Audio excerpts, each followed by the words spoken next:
I found out that the biggest way Satan stole from me was to keep my thoughts going round and round at the same cycle. Just, how do they call them? Like a broken record. My thoughts will be circling around issues. And usually when that happens, it is negative things. Have you noticed that your thoughts don't go round and round on good things? They only go round and round on bad things, because the enemy wants to mess with your state of mind. He wants to mess with your mental health. He wants to mess with your emotions. He wants to mess with your psyche. He wants to mess with your relationships. So he'll keep bringing back, can you imagine what she said about you? Can you imagine that this person even had the audacity to say this thing about you? And then your mood will drop. Your emotions will go down. Then anger will start rising over something that has already happened and is in the past. So this scripture is what delivered me. From delivering me from repeated negative thoughts, it became the center of my life.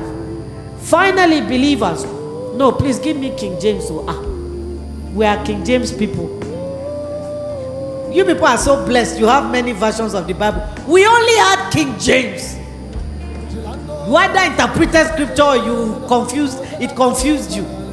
Finally, brethren, finally, whatsoever things are true, whatsoever things are honest, whatsoever things are just, whatsoever things are pure, whatsoever things are lovely, whatsoever things are of good report, if there be any virtue, and if there be any praise, think on these things. The battlefield for all of us is our minds, is the realm of thoughts, and this is our deliverance. So I looked at this scripture and I said, okay, what God taught me to do was this. When the thought comes, I bring it and I test it against this scripture.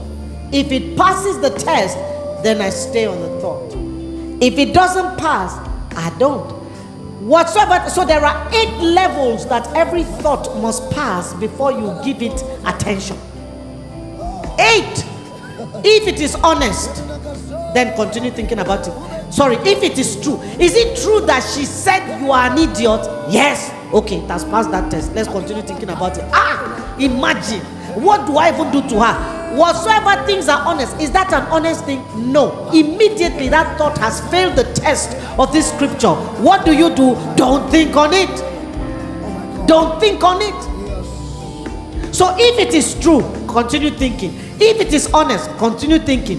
If it is just, continue thinking. If it is pure, if it is lovely, if it is of good report, if there is any virtue or any praise. So 8 things.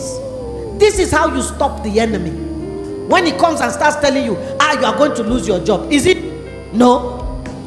Got it. Now, nature abhors a vacuum. If you say, I will not think about what she did to me, and you want to leave your mind blank, you will think about what she did to you. So what do? I call it substitution therapy. I substitute that thought with another thought. And guess what? I like to mess the devil up. So I bring the most mundane, stupid thought and I use it to dislodge him. I can just start thinking, hey, the rice I cooked, did I put it in the fridge? You know, in addiction, we talk about the cycle of addiction.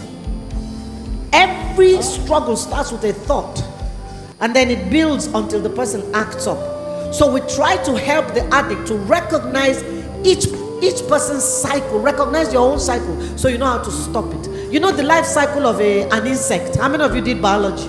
Life cycle of an insect. It says egg, larva, pupa, and adult. So if you think about it, the only reason you get an adult insect is because nobody crushed the egg. If you crush the egg, there will be no adult. If you crush the larva, there will be no adult. If you crush the pupa. So if the thought comes, is it true? Yes, it's true. She said it. Okay. Is it honest? Yes, I actually did a bad thing and they were. Yes, okay. So I'll continue thinking about it. Is it just? Yes, I was wrong. So I should actually be dragged for doing what I did. Is it pure? No. Is it lovely? No. Then I won't think of it. So what do? I take another thought and I superimpose on this thought. Now, I'm not in denial. Please understand. This is not denial. I'm not denying that it happened. I'm not denying I'm in pain. What I'm doing is telling the devil, you don't get to choose when I think about it. You don't get to decide when I deal with it. I choose when I think about it, and I choose when I deal with it, not you. That way I'm in control of my atmosphere. That way I'm in control of my environment. That way I'm in control of my soul. The enemy doesn't get to sit there.